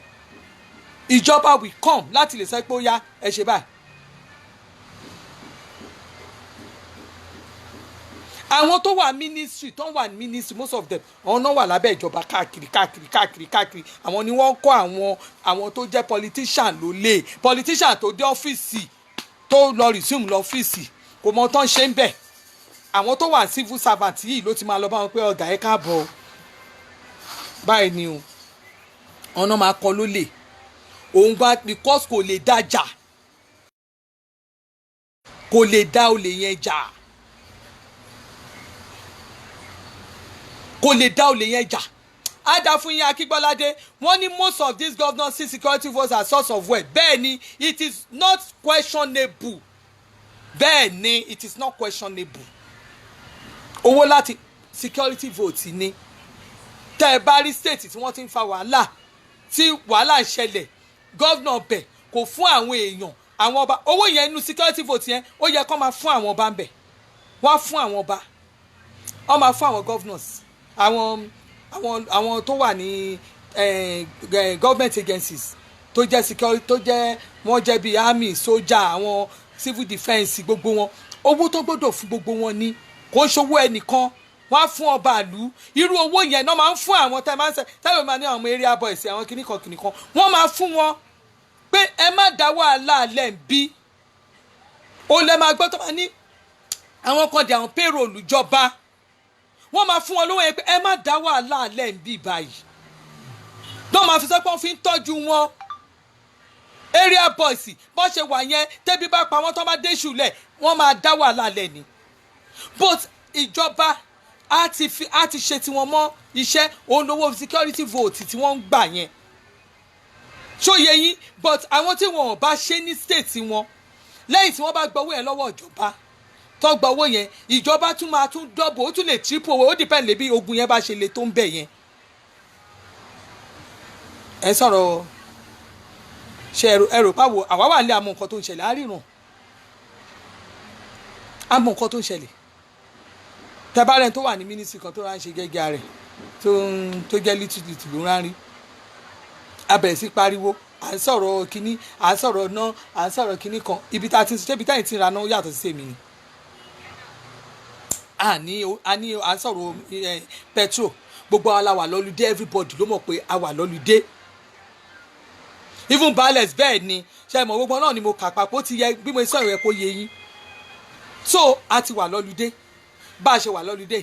irú owó tó bá fún ọba alẹ́ ọba nǹkan kan yẹn tó bá fún wọn wọ́n máa fún àwọn ọba yẹn ló máa wò pé ta ni ká fún ẹja fún junction bí ẹja fún ilé bí bọ́n ṣe ń pín owó yẹn kiri ni that is security vote owó tó ń fáwọn èèyàn owó yẹn wọ́n fún wọn ó máa hard ó lẹ́yìn ọ̀fun márùn ó máa hard kí wàhálà tó ṣẹlẹ̀ lẹ́kọ̀ọ́ yìí mo mọ̀ tèkó yìí because security vote yẹn wọ́n really fún àwọn ọmọ tó wà ń gbòòrò information kò dúró tẹ́ bá rí àwọn tí ìjọba tí ò bá ti fáwọn èèyàn ní security wọ́n máa lọ threatening state yẹ àwọn èèyàn ibẹ̀ náà wọ́n máa lọ láti lọ máa threatening state yẹ láti lè fún àwọn tó wà níbẹ̀ ní owó láti lè fún àwọn tó wà níbẹ̀ ní owó gọ́vnà tó bá fẹ́ dá owó yẹn jẹ wọ́n máa lọ threatening state yẹ ni toró fẹ́ dá jẹ gbogbo nǹkan tẹ̀ àwọn gọ́vnà yẹn nọ́mbà ni mo sọ fún nǹkan tẹ̀ ń rí àwọn nọ́mbà wí ó lè dá jẹ torí ìwọ kan ló lówó owó ògbóró ni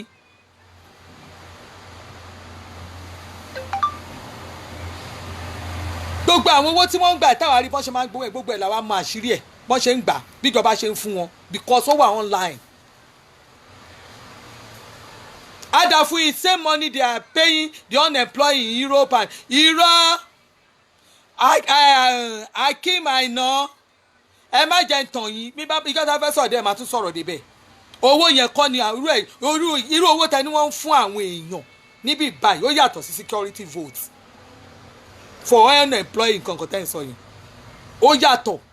owó constituency ni constituency ló ń gbarú owó yẹn wọ́n ń gba owó yẹn lórí wa l'Abuja àwọn politician ni and civil servants àwọn náà mọ bí wọ́n ṣe lè bá wọn gbé owó àwọn náà mọ bọ́n ṣe máa ẹni tó máa bá wọn ṣe àwọn náà ó ti mọ everything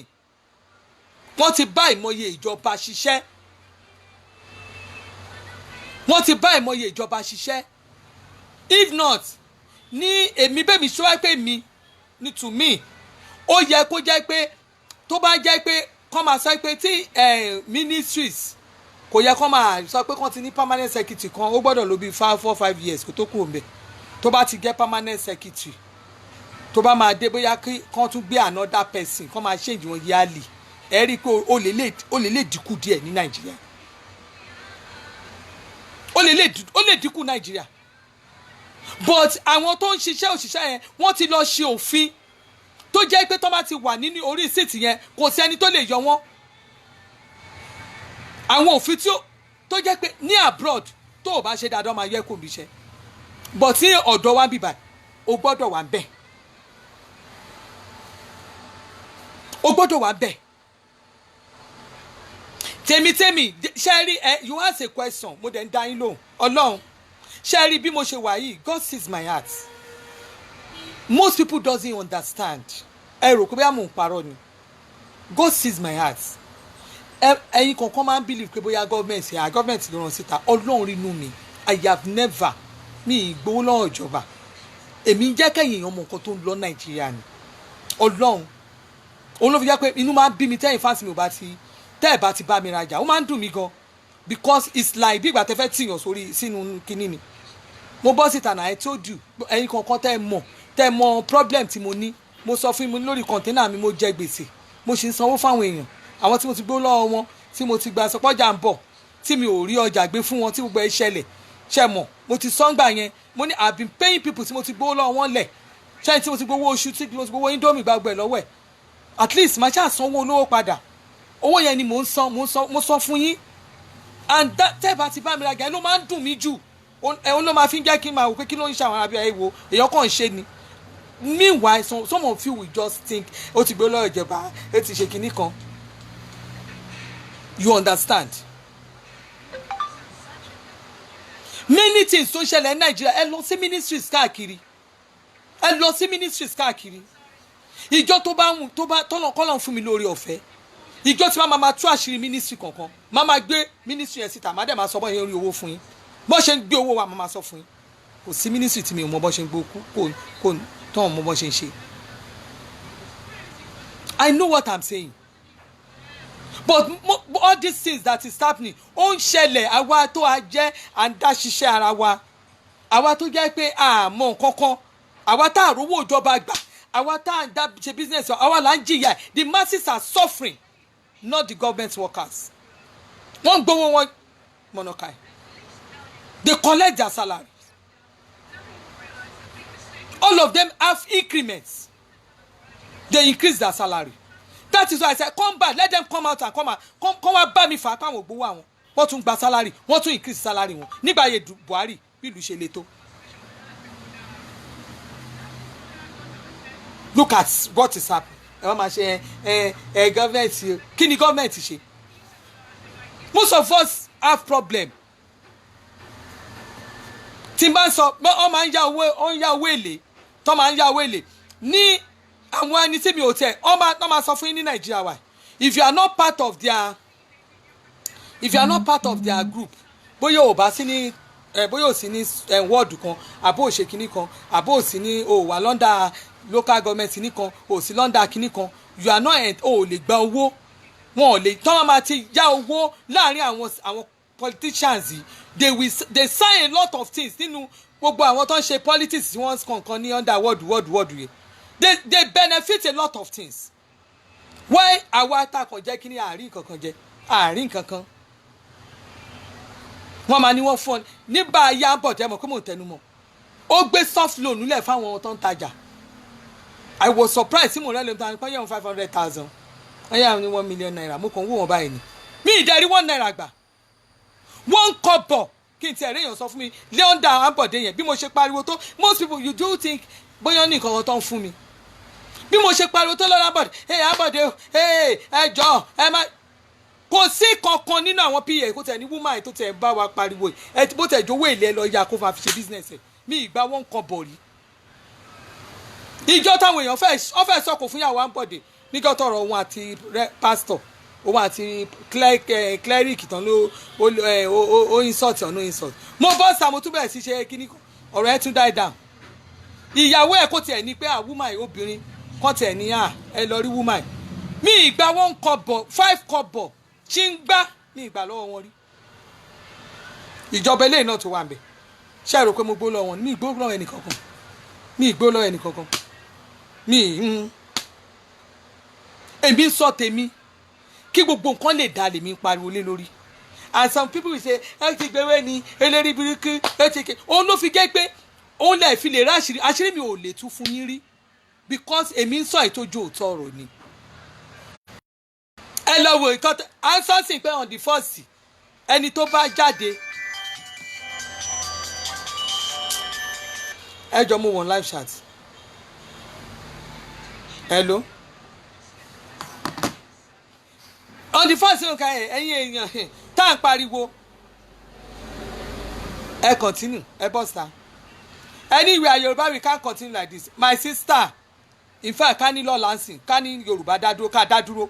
a lè lọ gba èèyàn láti Ghana kó wá bá wa túlù wa ṣe àwa gangan ló lè tá à ń jára wa ló lè àwa fúnra wa tó bá ní olè àwa ló lè tá à ń jára wa. From all this rubbish. Hello, mo ń ṣe chat mo ń ṣe live chat ẹjọ Ben ọtí tí o gbá bá change olè tá ń jà olè ní olè yìí ni everybody ló fẹ́ dolówó lọ́sàn-án gan wàhálà ẹni tó ń wa ọ̀kadà báyìí wọ́n á ní òun náà ti lọ ra lẹ̀ ó fẹ́ ọlọ́kadà tó lọ ra lẹ̀ labroad the more you iṣẹ́ tó bá ṣe báwo mo ṣe lè sọ òyìnbó yẹn the little work you do it is the only one tó máa jẹ lé lórí o ò lè ṣiṣẹ́ kó o ṣiṣẹ́ ara àwọn tó ń ṣiṣẹ́ tó jẹ́ less privilege tó ń ṣiṣẹ́ níwọ̀nba ní nàìjíríà labroad tẹ̀ ń pariwo abroad tẹ̀ ń pariwo tẹ̀ ń pariwo tó ń ṣiṣẹ́ níwọ̀nba owó tó máa ná ìwọ̀nba ni ayé ara wọn náà máa ti ra kọ́ọ̀tì ẹ̀ òun níbí ìlú mi mo ti máa rí ẹni tó ń ṣiṣẹ́ oṣù tí gbogbo sálárì ẹ̀ ju 50,000 lọ tó máa lọ gbé ilé tó jẹ́ pé lóṣù tó máa san owó ilé 150 tó jẹ́ pé owó sálárì owó ilé ẹ̀ gan ó máa san bíi 150 lóṣù a lọ gbé owó ilé ńlá níbo ló fẹ́ rí yòókù sí ṣe bó lè lò fẹ́ jà we don't live according to nǹkan tá a rí tá a hẹ́n we don't live according to the little one tá a lè hẹ́n everybody ló fẹ́ wa mọ́tò ńlá everybody ló fẹ́ wà okay. Everybody náà ló fẹ́ di millionaire that is it we want to become millionaire a day bọ́bá dẹ̀ dé abroad yẹn sìn tó bá ní iṣẹ́ $15 per hour ló máa ṣe wàá ra pápó wàá ra máa wò àwọn a máa ṣe kò ní wo ìwọ ní wọ́nẹ́sì kò ní dá fún yàrá ìyá ẹ̀ o ò ní ṣoríire o ò ní kéré oko délé kẹ́ ń block olórí burúkú hate kò ní dá fún ìyá ẹ̀ èmi kan hate ẹ mo hate ẹ with my heart kò ní yẹ ò ní bá rẹ̀ bọ̀ gbogbo bí kíbi tó bá gbé wà ayé ẹ máa bàjẹ́ ni ìwọ tó pera ẹni ọlẹ́sì olóhùn onílara nìyá aláìyá òun orí ẹ bàjẹ́ à ń sọ ìtọ́jú òótọ́ rò ń ka lára ẹ ti mọ̀ pé ó lè ní nínú àwọn civil servant tí ó lè tá à ń sọ̀rọ̀ wọn lọ́wọ́ nìyẹn ó ló ní lára ní ẹ̀yà ẹ̀ ṣé mi bá ń ṣe là ṣé mo bá ń ṣiṣẹ́ civil servant ni à ń bá ń sọ ìtọ́jú òótọ́ rò ó ló ní lára kí ni mo fi gẹ́ lára onílára bẹ́ẹ̀ sí a ló lè ní gbogbo yín ó lè kò ní yẹ gbogbo ẹni tó jí wa lówó rí yín burú dànù ẹ wá máa complain Buhari o Buhari o Buhari o Buhari náà ni.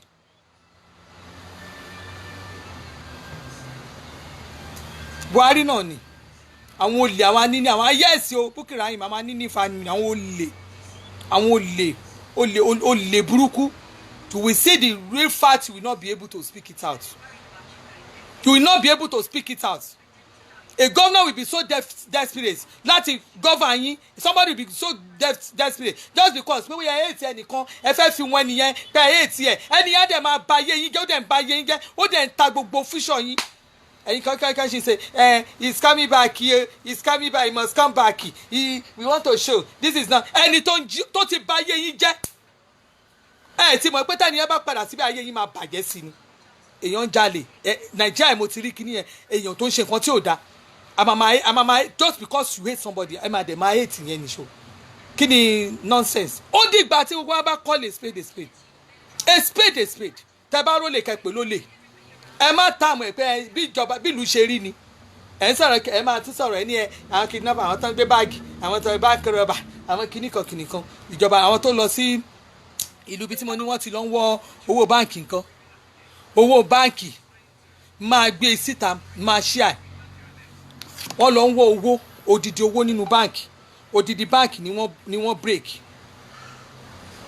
Ẹ jẹ́ n wá fídíò yẹn kí n máa wá fún yín ẹ jẹ́ n wá fídíò yẹn fún yín máa play ẹ̀ fún yín odidi báǹkì ni wọ́n break. Mo sọ bá bro mi kó bá mi send ẹ̀ kò sí mi ìtẹ̀ mo reason kó tẹ̀ ti send ẹ̀ gan kí ni mo máa fi wọ̀nyí ẹ jẹ́ n wá fún yín kẹ́rì. Olè ni wọ́n lọ jà olè ni wọ́n jà ń bẹ̀ ẹ wá sọ fún mi pé kínní àwọn tó lọ odidi báǹkì ó ní wọ́n rọ̀bù odidi báǹkì wọ́n dẹ̀ rọ̀bù odidi báǹkì ọmọ Nigerians wọ́n dẹ̀ succeed lẹ́yìn tó succeed yẹn òkè kí ló wá fà pé tí wọ́n fi tọ́ ọmọ Nàìjíríà tí wọ́n fi lè jẹ́ kí àwọn wà ń lu bìkan kẹ́ ẹ fara yín balẹ̀ síbẹ̀ ẹ máa ní ìjọba ṣé ìjọba náà ni Nàìjíríà ò dá ẹ máa lọ abroad ẹ máa lọ Amẹ́ríkà olè ẹ máa lọ ṣe yahoo bẹ́ẹ̀ náà ni ẹ máa lọ Canada olè yìí náà lẹ máa lọ jà olè náà lẹ máa lọ jà bẹ́ẹ̀. Mo ń bọ̀ máa wá fídíò yẹn máa fi wọ̀nyí torí ọ̀rọ̀ tèmi. Philippines ẹni sùúrù mo ń bọ̀ ẹ máa listen mo ń bọ̀ máa fi wọ̀nyí sìn. Inaresto ng NBI Cybercrime Division ang 4 na Nigerian sa Muntinlupa. Sa kanila kasi na-trace ang ilang transaksyon kung saan hinak ang sistema ng isang bangko na mahigit 100 milyong piso at nilipat naman sa iba't ibang mga account. Medyo complicated yung international syndic niyan is mga estudyante pero in fact may mga nakita na kami na graduate na engineers yan, mga IT system expert. Kulong ang 4 sa paglabag sa access device law, anti-cybercrime law at falsification of public documents. Iniutos naman ni NBI OIC Eric Distora pag-iimbestiga sa iba pang mga account holder na nagpagamit sa sindikato. Nico Bawa, ABS-CBN News. Wo tẹ́ bá fẹ́ wo fídíò yẹn dáadáa ẹ jẹ́ n fi wọ̀nyí ibi tẹ́ máa lọ. Nígbà tí the 4 Nigerian students were arrested for hacking banks in Philippines. 4 students all arrest wọn on the 8th of September ló ṣẹlẹ̀ o. Wọ́n hack Philippine bank. Wọ́n wá transfer at least 100 million p into different accounts. Ẹ lọ news yẹn lórí triple as ẹ kọ triple a real triple ẹ wá fi àyè lẹ̀ ẹ kọ a capital ẹ wá kọ real re ẹ jẹ́ fi àkáǹtì ẹni yẹn wọ̀nyí tó tẹ bá ń wá ẹ lọ sórí àkáǹtì kẹ́ lọ wá ṣẹ́ẹ̀tì triple ṣẹ́ẹ̀rì ẹ lọ fídíò yẹn bẹ̀. Ó post fídíò yẹn ní September 14 ló post ẹ lọ wo bẹ̀ fídíò ẹ wà bẹ̀ the page is public to everybody. Ṣé ó yẹ kí ẹ understand àwọn ọmọ máa lọ sí abroad wọ́n á lọ káàkiri different countries wọ́n máa lọ síbẹ̀ náà máa lọ lọ so Nigeria ọ̀dà I want to travel abroad wọ́n á dọ̀hún wọ́n á dẹ̀ lọ bójú so nǹkan tó tún ṣe bẹ́ẹ̀ yẹn ò tún tẹ́ wọn lọ́rùn tó àfikọ́ tún lọ jẹ́ àníkẹ́ call a spade orí burúkú ni most of àwọn ọmọ wa ń ṣe káàkiri orí burúkú ni most of them ń ṣe wo jẹ́ ń polówó ọjà mi ẹ̀yin tẹ́ ẹ mọ bójú mi ṣe green tẹ́lẹ̀ tẹ́ ẹ mọ bí mo ṣe jọ̀lọ̀ ẹ bá mi fún màdàmú ní drinks ẹ̀yin tẹ́ ẹ mọ bójú mi ṣe jọ̀lọ̀ tẹ́ ẹ mọ bí mo ṣe green jọ̀lọ̀ ẹ ṣáà mi mo ṣe rí tẹ́lẹ̀ ojú yẹn ti ṣe ń jì mo ti sọ pé ojú mi ṣe ń jì ojú mi ti clear na ojú mi ti clear bí ó bá jẹ́ olè wọ́n á ṣe mistake san 90,000 euro wọ́n á san sákàǹtì ẹ̀ àyè euro àbí pounds ni wàá dẹ̀ wàá múru owó bẹ́ẹ̀ wàá ná wàá lórí ẹ̀ burú màá mú fídíò yẹn wà lórí timeline mi mo post ẹ̀ wàá lórí ẹ̀ burú obìnrin kó dẹ̀ ní ìmọ̀ báwọn èèyàn ṣe ní àtì bẹ́ẹ̀ yẹn wàá ní orí ẹ̀ burú wàá dẹ̀ ná owó bẹ́ẹ̀ yẹn ní orí owó bẹ́ẹ̀ yẹn ẹ bá mi gbé kọ́ọ̀dù ní kọ́kọ́ gbé wá kọ́ọ̀dù ẹ fún mi gbogbo design ta ni àìkọ́lọ̀ ta ni ẹ wo mo ní kọ́ọ̀dù fún ẹ̀yin tẹ́ ẹ rówó ní ọ̀nà nọ́mà tó nọ́mà ni o ẹ̀yin tẹ́ ẹ bá ní tẹ́ ẹ lọ́rọ́ lọ́rọ̀ nọ́mà tó nọ́mà ni o ẹ̀yin tí sálárì yín tẹ́ ẹ ní lọ́rọ̀ nọ́mà tó ẹ má wà jalè ẹ má ṣòwò yahoo arajà lọ́wọ́ èyí ẹ má fò yahoo rajà lọ́wọ́ mi ẹ wò ṣẹ́rí yes 90,000 pounds ṣẹ́rí ẹ wá rajà lọ́wọ́ mi ẹ ṣàánú mi ibi tẹ́ ti lè ṣàánú èmi lélẹ̀ orí ibi ń tẹ́ ti lè fi ṣàánú èmi lélẹ̀ kẹ́ rajà lọ́wọ́ mi àwọn nǹkan tẹ́ fi lè ràn mí lọ́wọ́ rẹ̀ ó tán ní ń tẹ́ fi lè ràn mí lọ́wọ́ rẹ̀ ẹni tójú yín bá ti jọ̀lọ̀ tó tún yín ti green jọ̀lọ̀ bíi tèmi ẹ pè mí tẹ́lẹ̀ ojú ti ṣéǹjì ṣẹ́rí kọ́ọ̀dù lélẹ̀ ẹ bá mi rà gbé wá ẹ bá mi gbé ó lè gbé white lace yẹn náà wá àmúlá white lace wa a máa dá lé a máa dá padà sínú láìlọ́ọ̀ yẹn padà ṣẹ́rí àwọn nǹkan tá a fi lè help mi rèé óyá voil fún mi ní velvet ẹ fún mi ní velvet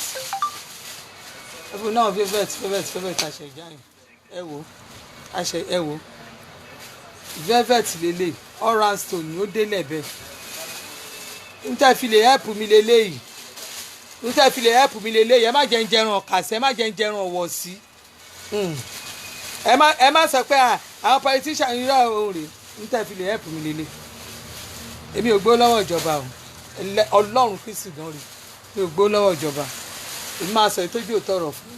most of our Nigerian politicians àti kìíní most of them olè ní wọn òun rè ṣẹ́rí àwọn ọjà tá a ṣe ìjà nìyẹn àwọn ọjà a ṣe ìjà wọn ni ẹ bá mi rajà torí ọlọ́run ebi ò ní pa yín kí n lè rí gbèsè tí mo jẹ san ṣẹ́rí tó bá yẹ pé mo wà náà tó ń rí nǹkan kan jíjẹ fún mi ní kínní ẹ fún mi ní nẹ́ẹ̀tì sípòsì yẹn tó bá yẹ pé mo wà náà tó ń rí nǹkan kan jíjẹ Nàìjíríà yìí ni tí mo ti mọ̀ pé máa rí owó jíjẹ mí ní máa wá bìbà ẹ̀ mí ní máa wá sunlight kí máa bẹ̀yìn pé wọ́n máa bá mi rajà nígbà tí mo ti mọ̀ pé mo ti ẹ wo eléyìí ṣe rí bó ṣe wà nẹ́ẹ̀tì ni boy sequence net sequence ni kọ́lọ̀ méjì mo ní jẹ́ wo kọ́lọ̀ kejì ó yá gbà ní súnmọ́ bí apá ń ro ní ọmọ ẹ̀ má ṣe báyìí ṣe rí nẹ́ẹ̀tì yẹn náà rí ẹ bá mi rajà ojú òní tì mí bá mi má ṣe royal blue yẹn mú yẹn náà mélèé náà mú kọ́lẹ̀ náà ilé mi bóyá mú royal blue kan báyìí àti mo láì tísàlẹ̀ fún tí mo nínú láìkì láì ní àwọn aṣọ tajà yẹn náà ṣẹ́rí ẹ wo eléyìí aṣọ yìí mo ti rà tẹ́lẹ̀ àwọn èèyàn béèrè ni mo ṣe gbé sínú gbá padà wá ẹ bá mi rà eléyìí mo rántí gán tí mo tiẹ̀ polówó eléyìí kò pé ọ̀sẹ̀ kan tí mo fi tà ẹ jọ̀ọ́ ẹ bá mi rajà tẹ́ bàbá mi rajà bí ìgbà tẹ́ fìyà jẹ mí ni ẹ wò correct ṣe ti rí bí bàbá mi rajà bí ìgbà tẹ́ fìyà jẹ mí ni nígbà tẹ bá mi blue pink yẹn ètò àṣàrẹ yẹn náà kọ́lọ̀ ní tó ẹ bá mi yẹn náà tá a bá mi rajà mo ní lóríṣiríṣi ẹ pè mí màá bá yín ẹ pè mí màá sẹ́ǹdì ẹ̀ sí ojú òní tí yẹn ẹ̀ ní dààmú ìyà ò ní jẹ yín ebi ò ní pa yín ibi tẹ́ ẹ ti lè help èmi lélẹ̀ mo ná àǹkárá àwọn àǹkárá yìí tẹ́ ẹ nídìí àǹkárá yẹn ti tán tẹ́lẹ̀ wàá tún ti ní àwọn àǹkárá mi àti ní àwọn àǹkárá ń sìn ó yá gbé wá àti láǹkárá láì kó gbé kí ní ẹ̀dá níbi tó gbé gbà yọ̀ àǹkárá ti wà ẹ̀yin tẹ́ fún àǹkárá yẹn ẹ bá mi rajà ibi ilẹ̀ lè fi ẹ̀pù mi kọ́tẹ́ lè fi ẹ̀pù mi rè tẹ́ bá rajà yín tẹ́ wà lọ́hùn èló ní $200 tẹ́ fẹ́ ná fún mi èló ní $200 $200 owó wa ní ìsìn àárín yín ká pariwo yẹn owó yín bẹ́tà sówó Nàìjíríà ẹ rí ó ní ó tún ti ní ṣe rí ọ̀rẹ́ mi mo súnmọ́ Lazani love you jàre àwọn bá mi rajà ẹ rí àti Àyìnkẹ́ Abraham àwọn kọ́sọ́mà mi tó gbá skinny yẹn wọ́n ti bá mi gà lórí kírìmù láàárọ̀ yìí ẹ má bínú wọ́n máa gbé wọ́n máa dé ẹ wò ó ní òótọ́ ọ̀rọ̀ ni tí kírìmù mi ò bá dá wọn ò ní ìrà kan tún máa tún fẹ́ rà mí àwọn èèyàn rà wọ́n rà mí ò mí ìṣeré ẹ gbàgbé ẹ bá mi rajà ẹ̀yin tó jẹ́ pójú yín ti green jọ̀lọ̀ bíi tèmi tẹ́lẹ̀ gbogbo ojú ìtẹ́lẹ̀ kò fún Ọlọ́run lálàáfíà tẹ bá rí gbogbo ojú gbogbo ọwọ́ mi tẹ̀ rí tó wá fáìn sí tọ́wọ́ mi ti wá fáìn sí ẹ wọ́n mi bó ṣe rí nà ṣe bẹ́ rọ́ọ̀ mi gbogbo ọwọ́ mi tẹ̀ rí tó fáìn ṣe rọ́ọ̀ mi ṣe bẹ́ rọ́ọ̀ mi tẹ́ ẹ bá rí ọwọ́ ẹ̀yin tẹ́ ń wo ṣáàtì mi tẹ́lẹ̀ mọ̀ mí nà ẹ̀yin tẹ́ ń wo ṣáàtì mi ẹ mọ̀ mí nà nọ́mbà mi rè ọ̀rẹ́ mi ò ṣe ò jàre ẹ̀yin tẹ́ ń wo ṣáàtì mi tẹ́lẹ̀ ẹ mọ̀ bọ́wọ́ mi ṣe rí ẹ mọ̀ bí ojú mi ṣe rí ojú yẹn ò ṣe é wò ojú yẹn ti ugly mo sọ fún yín nà ṣùgbọ́n sì mi ìṣeré o tó bá yẹ pé fóònù mi tó bá yẹ pé àwọn fóònù tó jẹ́ kínní ni Ọlọ́run mo ti fine gan ojú mi ti fine gan ojú mi in real life tó bá rí mi ojú mi ti fine I don't go out with makeup again even eyebrow common eyebrow mi ì lò mọ́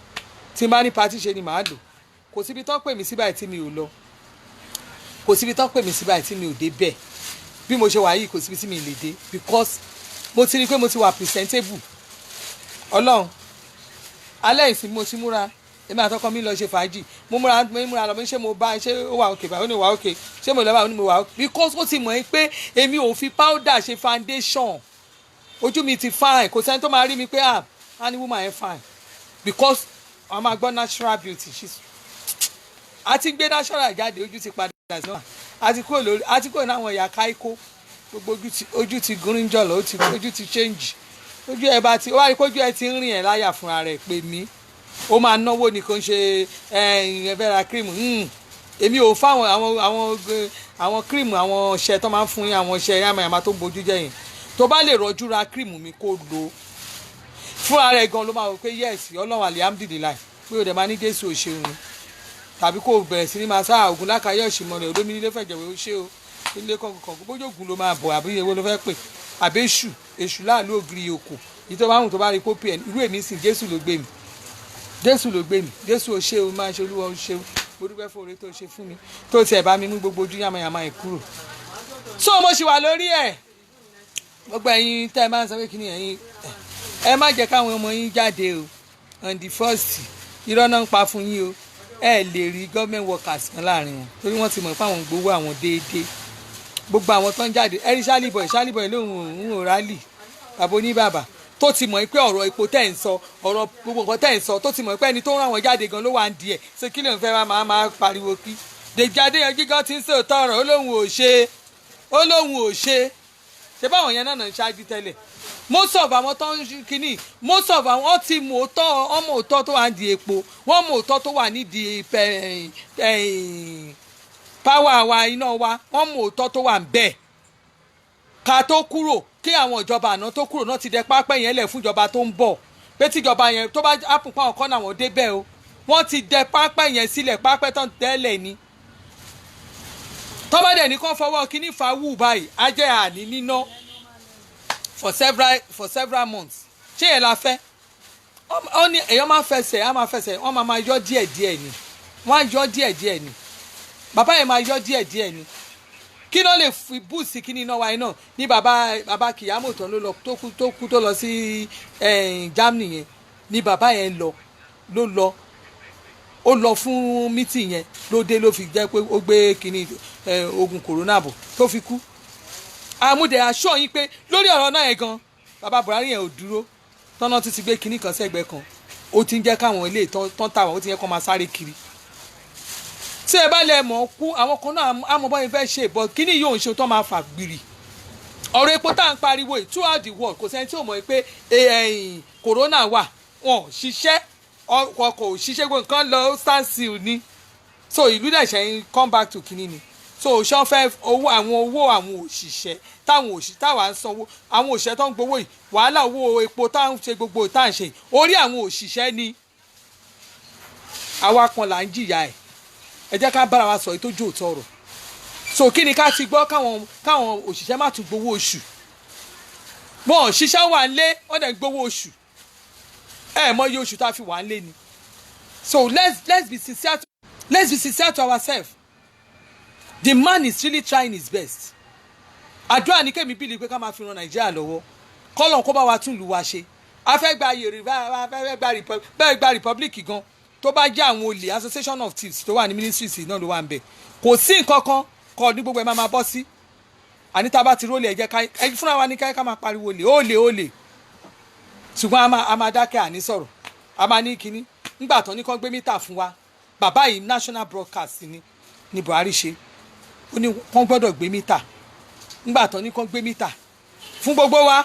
tí bàbá yìí ti sọ pé wọ́n gbọ́dọ̀ gbé mítà fún everybody ẹni tó bá gbé mítà fún wọn gbọ́dọ̀ sanwó ná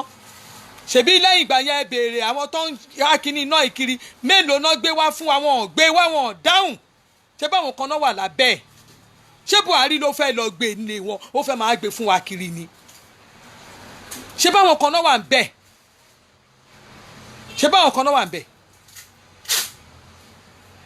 lẹ́kọ̀ọ́ ìyàwó eré àbíkan wà tó jẹ́ pé ibi tí industries tó bá pọ̀ ibi tó bá gbé ṣe kíní sí wọn ò ní mú náà lọ àwọn ti mọ iye tí wọ́n máa lọ sẹ́tù àwọn oníná yẹn àwọn eré àbíkan wọn ò ní fún wọn níná wọ́n á fi yẹn fìyà jẹ àwọn eré àbíkan just because wọ́n fẹ́ sẹ́tù àwọn fẹ́ ṣe nǹkan fáwọn ẹbìkan gbogbo wọn náà ti mẹ́nu bẹ̀ gbogbo àwọn tó ń ṣe nǹkan káàkiri náà ti mẹ́nu bẹ̀ tó bá wà ní ọ́fíìsì kan gbogbo wọn náà fẹ́ rí owó ọ̀nà ibi tó máa ti rí owó tó máa ní èèyàn lára òun náà máa wá ọ̀nà ọbẹ̀ náà máa wá wọ́n fẹ́ ṣiṣẹ́ kọ́kàn gbowó wọn ò fẹ́ ṣiṣẹ́ ṣé àríran ni ṣáà wò mọ nǹkan tó ń ṣẹlẹ̀ Nàìjíríà làwa wà Nàìjíríà lèmi ń gbé mo dẹ̀ mọ nǹkan tó ń ṣẹlẹ̀ ẹ jẹ́ ká máa fẹnu sọ fúnra wa ẹ má mú kínní ẹ jẹ́ máa fẹnu bára sọ nǹkan tó ń ṣẹlẹ̀ ń lù kájọ lè understand ṣé gbogbo ẹni tẹ́ ẹ̀ ń ṣe pé yẹn kàn tí ẹ máa ṣe pé yẹn ẹ̀rí bójú mi ṣe ń French sí mojú tèmi kàn fún wọn French sí ni bẹ́ẹ̀ bú mi kò kàn mí iṣẹ́ mi ni mò ń ṣe àwọn tó bá mọ̀ pé àwùmá yìí ebi ò gbọ́dọ̀ pákú wọ́n bá mi rajà wọ́n á kàn sí mi wọn ò ní àbí wọ́n bá mi rajà kí n lè fi san gbogbo ṣéǹgì gbèsè díẹ̀díẹ̀ tí mo rán rọ san kò easy ẹlòmíà ni madam igi ọ̀lẹ́ ń bọ̀ ní Canada nígbà bá wá Canada ṣé mo lè kí n ṣe ń bo mo ti fẹ́ rọ́ tí mo fẹ́ fáwọn èèyàn ilé ìmọ̀ wà tí wọ́n máa sáré kiri pé kínní torí mọ̀ pé tí n bá wà ní Canada náà anything tí n bá ṣe ó gbọ́dọ̀ wọ̀n gbogbo ẹ̀ gbọ́dọ̀ wọ̀n síjọba báwo ni mo fẹ́ rí gbogbo gbèsè mi san ilé mo wà ń bì tí mò ń rọjú tí mò ń sáré ẹ ṣàánú mi ẹ bá mi eré mélòó mo fẹ́ san Canada eré mélòó mo fẹ́ san ní Canada òun ni mo ṣe máa ń sọ fún yín pé Nàìjíríà yàtọ̀ sí gbogbo ìlú tá à ń gbé nígbà tí wàhálà yẹn dé mo sá wálé ni pé kí n lè máa ọ́zù kí n lè láti lè fi san gbogbo gbèsè tí n bá jẹ ṣé mo lè wá Canada kí n ti san gbèsè débi tí mo san gbèsè dé ẹni tí bá tiẹ̀ jẹ́ lówó tó bá ń rí mi tó rí pé àwùmá yóò sá lọ àwọn tó wà ń lọ́run tí mo tán rò pé bóyá kinní kan wọ́n gbà tán rí pé àwọn ń gbowó wọn ò kúkú kò sí pé bóyá kinní wọ́n kú rí pé kò kúkú ṣe pé ó sá lọ àwọn ọmọ mi wà ń bẹ̀ mi ì sá lọ wọ́n dẹ̀ rí pé ọ̀rọ̀ mi àti wọn kò yẹ tí n bá rí pé ó fẹ́ bọ́ sí pé kinní màá tún bọ́ sí wábi máa tún ti yá gbèsè ẹ̀ ṣàánú mi mi ì fẹ́ kó wẹ ní ìyẹ́ tẹ́ bá ti bá mi rajà tọ́jà yẹn bá tún rówó díẹ̀ màá tún sáré lọ san gbèsè mi ì fẹ́ kí wàhálà ṣẹlẹ̀ that is how I be doing it but most people will not understand ìjọba ń fún mi lówó náà ni mo mọ̀ pé Ọlọ́run á kúkú pín gbogbo wa lérè ohun tá a bá fẹ́ lọ́lọ́run máa ṣe fún wa èyí tèmi fẹ́ ni mò ń tọrọ mo dẹ̀ mọ̀ kóun lọ́lọ́run dẹ̀ máa ṣe fún mi so owó ìtẹ́ ìsọ ẹ máa sọ sí kò kàn mí mo kẹ́rù délé náà mo pé gbàǹjo ẹgbà mi kò sí mo sáré ṣe gbàǹjo nì torí mọ̀ pé gbèsè wà nílẹ̀ Ọlọ́run má yẹ ká ṣẹ̀ sí Ọlọ́run dẹ̀ ń bá mi san kò síbi tí wọ́n ti ń ṣọjà ṣèèsì kódà kò síbi tí wọ́n ti ń ṣọjà ṣèèsì tí àwọn bíbí stores ńlá gan wọ́n ṣe ṣèèsì so tèmi kọ́là wọ́n nídìí owó ni èmi náà dẹ̀ nídìí owó mo ṣe sáré ṣe ṣèèsì so ohun tó bá wù yín ní kẹ́ ẹ sọ mi ò rán yín iṣẹ́ ọmọ ṣiṣẹ́ ni mí torí ẹ̀ ni mi ṣe sẹ́ jókòó pó dìgbà tíjọba bá fún mi lówó torí pé àyìn tí mọ̀ pé ìjọba náà ní lẹ́ṣẹ́ ń sọ pé ìgẹ́ bá fún wọn lówó kíní kan tó dẹ̀ ti gbẹ̀ pé àwọn ìyá yín alábọ̀dó ni wọ́n ṣiṣẹ́ àwọn bàbá yín alábọ̀dó ni wọ́n ṣiṣẹ́ wọn mọ bọ́ ṣe ń sọ tọ́rọ̀ di náírà kọ́bọ̀ ẹ̀yin kò mọṣẹ́ ṣe so ẹni tẹ́ bá rí tó ń wọ́ọ̀zù tó ń ṣiṣẹ́ rẹ̀ ó ti gbowó ìjọba ní ó ti ẹ̀yìn mo gbowó ìjọba náà ni